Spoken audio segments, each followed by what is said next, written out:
Hello, welcome back to my channel. ഇന്ന് ഞാനിവിടെ mutton dum ബിരിയാണിയാണ് ഉണ്ടാക്കുന്നത്. ഇങ്ങനെ ഉണ്ടാക്കിയാൽ വെറുതെ സമയമൊന്നും കളയാതെ വളരെ പെട്ടെന്ന് തന്നെ നമുക്ക് ഉണ്ടാക്കാം. വളരെ ടേസ്റ്റിയാണ്, വെറുതെ പറയണല്ല കേട്ടോ. ഇതുപോലെ മറ്റാരും ഉണ്ടാക്കിയിട്ടുണ്ടാവില്ല. ആർട്ടിഫിഷ്യലായിട്ടുള്ള യാതൊന്നും ചേർക്കാതെ വളരെ നാച്ചുറലായിട്ട് നമുക്ക് ഉണ്ടാക്കിയെടുക്കാം. മറ്റെവിടെ നിന്നും കിട്ടാത്ത രുചിയിൽ തന്നെ ഉണ്ടാക്കാം. എല്ലാവരും ട്രൈ ചെയ്ത് നോക്കൂ. അടിപൊളി ടേസ്റ്റാണ്. വീഡിയോ സ്കിപ്പ് ചെയ്യാതെ കാണണേ. അപ്പോൾ ഞാനിവിടെ ഒരു 2 കിലോ മട്ടനാണ് എടുത്തിരിക്കുന്നത്. ഇനി ഇതിലേക്ക് 2 ടീസ്പൂൺ മഞ്ഞൾപ്പൊടിയും 3 ടേബിൾ സ്പൂൺ മല്ലിപ്പൊടിയും 1 ടേബിൾ സ്പൂൺ മുളക് പൊടിയും 1 ടേബിൾ സ്പൂൺ കുരുമുളക് പൊടിയും ഇട്ട് കൊടുക്കുന്നുണ്ട്. മുളകൊക്കെ നിങ്ങളുടെ ആവശ്യത്തിന് ഇട്ട് കൊടുക്കാവുന്നതാണ്. കൂടുതലായിട്ടും കുരുമുളക് ഇട്ട് കൊടുക്കുന്നതാണ് നല്ലത്. ഇനി നമുക്കിത് മട്ടണിലേക്ക് ഇട്ട് കൊടുക്കാം. 5-6 അല്ലി വെളുത്തുള്ളിയും 1 കഷ്ണം ഇഞ്ചിയും ചതച്ച് ഞാൻ ഇട്ട് കൊടുക്കുന്നുണ്ട്. അതിനുശേഷം ഒരു ചെറുനാരങ്ങയുടെ നീര് ഒഴിച്ചു കൊടുക്കാം. ആവശ്യത്തിന് ഉപ്പും ചേർത്ത് നല്ലതുപോലെ മിക്സ് ചെയ്ത് ഒരു അരമണിക്കൂറെങ്കിലും വെച്ചേക്കണം. അരമണിക്കൂറായി വരുമ്പോഴത്തേക്കും നമുക്ക് ആവശ്യത്തിനുള്ള സവാളയും തക്കാളിയും ഒക്കെ ക്ലീൻ ചെയ്ത് എടുത്ത് വയ്ക്കാം. ഞാനിപ്പോൾ ഇത്രയും സവാളയും തക്കാളിയും പച്ചമുളകും അതുപോലെ ചുമന്നുള്ളിയും വെളുത്തുള്ളിയും ഒക്കെ എടുത്ത് വയ്ക്കുന്നുണ്ട്. ഇപ്പോൾ ഇതാ അരമണിക്കൂറായിട്ടുണ്ട്. നമുക്ക് ഈ മട്ടൺ കുക്കറിലേക്ക് ഇട്ടൊന്ന് വേവിക്കാം. വെള്ളമൊന്നും ഒഴിച്ചു കൊടുക്കേണ്ട ആവശ്യമില്ല, അതിനകത്ത് വെള്ളമുണ്ട്. ഞാനൊരു 5 വിസിൽ വന്നതിന് ശേഷം ഓഫ് ചെയ്യുന്നുണ്ട്. മട്ടൺ വെന്ത് വരുമ്പോഴത്തേക്കും നമുക്ക് സവാളയും പച്ചമുളകും ഒക്കെ ഇതുപോലെ ഒന്ന് അരിഞ്ഞു വയ്ക്കാം. കനം കുറച്ച് അരിഞ്ഞു വയ്ക്കണേ. തക്കാളി അരിഞ്ഞെടുത്തിട്ടുണ്ട്. അതുകൂടാതെ കുറച്ച് ബേ ലീഫും കറുകപ്പട്ടയും എടുത്തു വെച്ചു. മല്ലിയില ഇതുപോലെ കുറച്ച് എടുത്തു വയ്ക്കുക. എടുത്തു വെച്ച് ചുമന്നുള്ളിയും വെളുത്തുള്ളിയും ഇഞ്ചിയും കുറച്ച് പുതിനയിലയും മല്ലിയിലയും കൂടി മാറ്റി വയ്ക്കാം. വേറൊരു സൂത്രത്തിനാണ്. 2-3 ഏലക്കായും 2 ഗ്രാമ്പും കുറച്ച് പെരിഞ്ചീരവും കൂടി എടുത്തു വയ്ക്കുന്നുണ്ട്. ഉരുളി അടുപ്പത്ത് വെച്ച് ചൂടായി കഴിയുമ്പോൾ വെളിച്ചെണ്ണ ഒഴിച്ചു കൊടുക്കാം. ഞാൻ കറി ഉണ്ടാക്കുന്നത് വെളിച്ചെണ്ണയിലാണ്. നല്ല വെളിച്ചെണ്ണ ആയിരിക്കണമെന്ന് മാത്രം. അതിലേക്ക് നമ്മുടെ ബേ ലീഫും കറുകപ്പട്ടയും ഏലക്കായും പെരിഞ്ചീരവും ഒക്കെ ഇട്ട് കൊടുക്കാം. ഇതുപോലെ ഒന്ന് മൂത്ത് വരുമ്പോൾ നമുക്ക് അരിഞ്ഞു വെച്ച സവാള ഇട്ട് കൊടുക്കാം. പച്ചമുളകും കൂടി ഇട്ട് കൊടുക്കാം.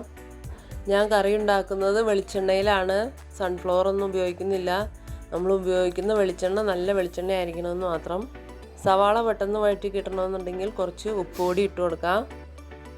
സവാള നന്നായി തന്നെ വഴറ്റി കിട്ടണം.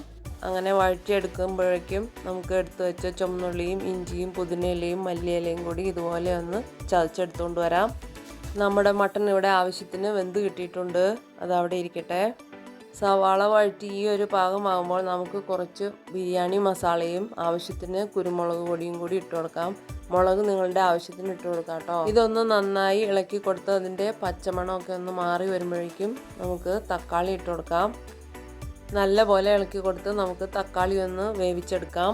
തക്കാളി ഒരു പകുതി വേവായി വരുമ്പോൾ നമുക്ക് ചതച്ച് വെച്ച ചുമന്നുള്ളിയും വെളുത്തുള്ളിയും ഇഞ്ചിയും പുതിനയിലയും മല്ലിയിലയും കൂടി ഇതിനകത്തേക്ക് ഇട്ട് കൊടുക്കാം. നന്നായി ഇളക്കി കൊടുത്ത് അതിൻ്റെ പച്ചമണമൊക്കെ ഒന്ന് മാറി വരട്ടെ. ഇപ്പോൾ അതാ തക്കാളിയൊക്കെ അത്യാവശ്യത്തിന് വെന്ത് കിട്ടിയിട്ടുണ്ട്. ഇനി നമുക്ക് വേവിച്ച് വെച്ച മട്ടൻ്റെ കഷ്ണങ്ങൾ ഇട്ട് കൊടുക്കാം. വെള്ളം മുഴുവനായിട്ട് ഇതിനകത്തേക്ക് ഒഴിച്ചു കൊടുക്കേണ്ട ആവശ്യമില്ല. വെള്ളത്തിന് വേറൊരു ആവശ്യമുണ്ട്. അതുകൊണ്ട് മട്ടൺ വേവിച്ച വെള്ളം അവിടെ ഇരിക്കട്ടെ. ഇതിൻ്റെ ഇടയിൽ ആവശ്യത്തിന് ഉപ്പുണ്ടോ എന്ന് നോക്കാം. ഉപ്പും അതുപോലെ മുളകും കൂടിയിട്ടില്ലെങ്കിൽ നിങ്ങൾക്ക് കുറച്ച് കുരുമുളക് കൂടി ചേർക്കാവുന്നതാണ്. ഇപ്പോൾ ഇതാ നമ്മുടെ ബിരിയാണിക്ക് ആവശ്യമുള്ള മട്ടൺ കറി ഇവിടെ റെഡി ആയിട്ടുണ്ട്. അതിൻ്റെ വെള്ളമൊക്കെ വറ്റി പാകത്തിനായിട്ടുണ്ട്. ഇനി അതവിടെ മൂടി വയ്ക്കാം. ഇനി നമുക്ക് റൈസ് ഉണ്ടാക്കാനായിട്ട് ഞാനിവിടെ ഒരു 4 ഗ്ലാസ് അരി എടുത്തിട്ടുണ്ട്. അതൊന്ന് കഴുകി വൃത്തിയാക്കി വെള്ളം പോകാനായിട്ട് എടുത്തു വയ്ക്കാം. ഒരു 2 മീഡിയം സവാള ഇതുപോലെ ചെറുതായി അരിഞ്ഞു വെച്ചിട്ടുണ്ട്. കിസ്മസും അണ്ടിപ്പരിപ്പും വറുത്തെടുക്കാനായിട്ട് വെച്ചിട്ടുണ്ട്. ഇത്രയും വെളുത്തുള്ളി എടുത്തു വയ്ക്കാം. കുറച്ച് പുതിനയിലയും മല്ലിയിലയും കൂടി എടുത്തു വയ്ക്കുന്നുണ്ട്. 2 ബേ ലീഫ് എടുത്തിട്ടുണ്ട്. ഒരു വലിയ കഷ്ണം ഇഞ്ചിയും 2 പച്ചമുളകും ഞാൻ മിക്സിയുടെ ജാറിലിട്ടൊന്ന് ചതച്ചെടുക്കുന്നുണ്ട് കേട്ടോ. 1 ടീസ്പൂൺ പെരിഞ്ചീരകവും 1/2 ടീസ്പൂൺ സാജീരകം അതുപോലെ 2 കഷ്ണം കറുകപ്പട്ടയും കുരുമുളകും തക്കോലവും ഏലക്കായും ഗ്രാമ്പും എടുത്തു വച്ചിട്ടുണ്ട്. ക്യാരറ്റ് ഇതുപോലെ ചെറുതായി അരിഞ്ഞു വയ്ക്കാം. നമുക്ക് ഇഞ്ചിയും പച്ചമുളകും ചതച്ചെടുക്കാം. ഇനി ഒരു ബിരിയാണി പോട്ട് നമുക്ക് അടുപ്പത്ത് വയ്ക്കാം. അതൊന്ന് ചൂടായി വരുമ്പോൾ ഞാൻ അതിലേക്ക് വെളിച്ചെണ്ണ ഒഴിച്ചു കൊടുക്കുന്നുണ്ട്. ഞാൻ വെളിച്ചെണ്ണയിലാണ് ബിരിയാണി ഉണ്ടാക്കുന്നത്. വേറെ സൺഫ്ലവർ ഒന്നും ഉപയോഗിക്കുന്നില്ല. ഇനി അതിലേക്ക് കുറച്ച് നെയ്യും കൂടി ഒഴിച്ചു കൊടുക്കുന്നുണ്ട്. അതൊന്ന് ചൂടായി വരുമ്പോൾ നമുക്ക് കിസ്മസ് ഇട്ട് കൊടുക്കാം. നമുക്കതൊന്ന് വറുത്തെടുക്കാം. അത് കരിഞ്ഞു പോകാതെ ഇളക്കി കൊടുക്കണം. ഇതുപോലെ ആയി കഴിയുമ്പോൾ നമുക്കിത് ഒന്ന് കോരിയെടുക്കാം. അതിനുശേഷം നമുക്ക് എടുത്തു വെച്ച അണ്ടിപ്പരിപ്പ് ഇട്ട് കൊടുക്കാം. അതൊന്ന് ഗോൾഡൻ ബ്രൗൺ ആയി വരുമ്പോഴത്തേക്കും നമുക്കൊന്ന് കോരിയെടുക്കാം. ഇനി നമുക്ക് നൈസായിട്ട് അരിഞ്ഞു വെച്ച സവാള ഇട്ട് കൊടുക്കാം. സവാള ഒരു ഗോൾഡൻ ബ്രൗൺ ആകുന്നത് വരെ നമുക്ക് വഴറ്റി കൊടുക്കാം. ഈ ഒരു ഭാഗമാകുമ്പോൾ നമുക്കതൊന്ന് കോരിയെടുക്കാം. ഇനി നമുക്ക് ഇതിലേക്ക് അരിഞ്ഞു വെച്ച ക്യാരറ്റും വെളുത്തുള്ളിയും ഇട്ട് കൊടുക്കാം. അതൊന്ന് വഴറ്റിയെടുക്കാം. ഈ ഒരു ഭാഗമാകുമ്പോൾ നമുക്ക് ചതച്ച് വെച്ച ഇഞ്ചിയും പച്ചമുളകും കൂടി ഇട്ട് കൊടുക്കാം. അതിൻ്റെ പച്ചമണം ഒന്ന് മാറി വരുന്നവരെ നമുക്കൊന്ന് വഴറ്റിയെടുക്കാം. ഇനി നമുക്ക് ഇതിലേക്ക് എടുത്തു വെച്ച ബേ ലീഫും കുരുമുളകും അതുപോലെ കറുകപ്പട്ടയും തക്കോലവും ഗ്രാമ്പും ഒക്കെ കൂടി ഇട്ട് കൊടുക്കാം. അതൊന്ന് വഴറ്റിയെടുത്ത് ഇതുപോലെ ആയി വരുമ്പോൾ വെള്ളം ഒഴിച്ചു കൊടുക്കാം. ഞാനിപ്പോൾ 4 ഗ്ലാസ് അരിയാണ് എടുത്തിരിക്കുന്നത്. അതിലേക്ക് 6 ഗ്ലാസ് വെള്ളവും 1 ഗ്ലാസ് മട്ടൻ വേവിച്ച വെള്ളവും കൂടി മൊത്തം 7 ഗ്ലാസ് വെള്ളമാണ് ഞാൻ ഒഴിച്ചു കൊടുക്കുന്നത്. ഇനി ഇതിലേക്ക് ഒരു ചെറുനാരങ്ങയുടെ നീരും ആവശ്യത്തിന് ഉപ്പും ഇട്ട് കൊടുക്കുന്നുണ്ട്. ഉപ്പിട്ട് കൊടുക്കുമ്പോൾ കുറച്ചൊന്ന് മുന്തി നിൽക്കണേ. അതൊന്ന് ഇളക്കി നോക്കിയതിന് ശേഷം ടേസ്റ്റ് ചെയ്ത് നോക്കണം. എങ്കിലാണ് നമ്മുടെ റൈസിൽ ഉപ്പ് കൂടുകയുള്ളൂ. ഇതൊന്ന് നന്നായി തിളച്ച് വരുമ്പോൾ നമുക്ക് റൈസ് ഇട്ട് കൊടുക്കാം. ഇനി ഇത് നല്ല പോലെ ഒന്ന് ഇളക്കി കൊടുക്കാം. ഇനി ഇതൊന്ന് മൂടി വെച്ച് വേവിക്കാം. നല്ല പോലെ തിളച്ച് വരട്ടെ. ഞാനിപ്പം ഈ വെള്ളം മുഴുവൻ വറ്റിച്ചെടുത്തിട്ടാണ് വേവിക്കുന്നത്. ഇടയ്ക്കിടയ്ക്ക് ഇളക്കി കൊടുക്കണേ, അടിയിൽ പിടിക്കാതെ നോക്കണം. ഇപ്പോൾ ഇതാ വെള്ളമൊക്കെ നല്ലപോലെ വറ്റി വന്നിട്ടുണ്ട്.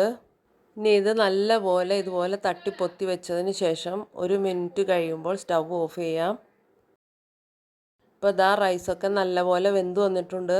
ഞാൻ ഇതിലേക്ക് കുറച്ച് നെയ്യ് ഒഴിച്ചു കൊടുക്കുന്നുണ്ട്. വീണ്ടും നമുക്ക് നല്ലപോലെ ഇളക്കി കൊടുക്കാം. റൈസൊന്നും ഉടഞ്ഞു പോകാതെ പതിയെ ഇളക്കി കൊടുക്കാം. ഇനി ഇതുപോലെ നമുക്കൊന്ന് തട്ടിപ്പൊത്തി വയ്ക്കാം. ഇതിലേക്ക് നമുക്ക് വറുത്ത് വെച്ച സവാളയും കിസ്മസും അണ്ടിപ്പരിപ്പും കൂടി ഇട്ട് കൊടുക്കാം. കുറച്ച് പുതിനയിലയും മല്ലിയിലയും കൂടി ഇട്ട് കൊടുക്കാം. ഇനി നമുക്കിതൊരു 5 മിനിറ്റ് നേരത്തേക്ക് ഒന്ന് മൂടി വയ്ക്കാം. ഇപ്പോൾ ഇതാ നമ്മുടെ റൈസ് ഇവിടെ റെഡിയായി കിട്ടിയിട്ടുണ്ട്. ഒട്ടിപ്പിടിക്കാതെ നല്ല രീതിയിൽ കറക്റ്റായിട്ട് വെന്ത് വന്നിട്ടുണ്ട്. ഇതുപോലെ ഉണ്ടാക്കിയാൽ ആർക്കായാലും ഉണ്ടാക്കിയെടുക്കാവുന്നതേ ഉള്ളൂ. ഇതിപ്പം മട്ടൺ വേവിച്ച വെള്ളമൊക്കെ ഒഴിച്ചു കൊടുത്തുകൊണ്ട് ദം ബിരിയാണിയുടെ അതേ ടേസ്റ്റ് ആയിട്ടുണ്ട്. വളരെ ടേസ്റ്റി ആയിട്ടുണ്ട്. അതുപോലെ ഈസി ആയിട്ട് ആർക്കായാലും ഉണ്ടാക്കാവുന്നതേ ഉള്ളൂ. അടിപൊളിയാണ്. നിങ്ങളിതുപോലെ ഒന്ന് ചെയ്ത് നോക്കണേ. ഇനി നമുക്കിത് സെർവ് ചെയ്യാം. ഈ റൈസും അതിൻ്റെ കൂടെ ആ മട്ടൻ കറിയും ഇതിൻ്റെ ടേസ്റ്റ് ഒന്ന് വേറെ തന്നെയാണ് കേട്ടോ. ദം ചെയ്യാനൊന്നും പോകണ്ട, അതേ ടേസ്റ്റിൽ തന്നെയാണ്. എല്ലാവരും ട്രൈ ചെയ്ത് നോക്കണേ. എല്ലാവർക്കും ഇഷ്ടമാവാതിരിക്കില്ല. അപ്പോൾ എൻ്റെ വീഡിയോ ഇഷ്ടമായാൽ ലൈക്ക് ചെയ്യാൻ മറക്കല്ലേ. എൻ്റെ ചാനൽ ആദ്യമായി കാണുന്നവരാണെങ്കിൽ ഒന്ന് സബ്സ്ക്രൈബ് ചെയ്തേക്കണേ. നല്ലൊരു വീഡിയോയുമായി വീണ്ടും കാണാം. അതുവരേക്കും ബായ്.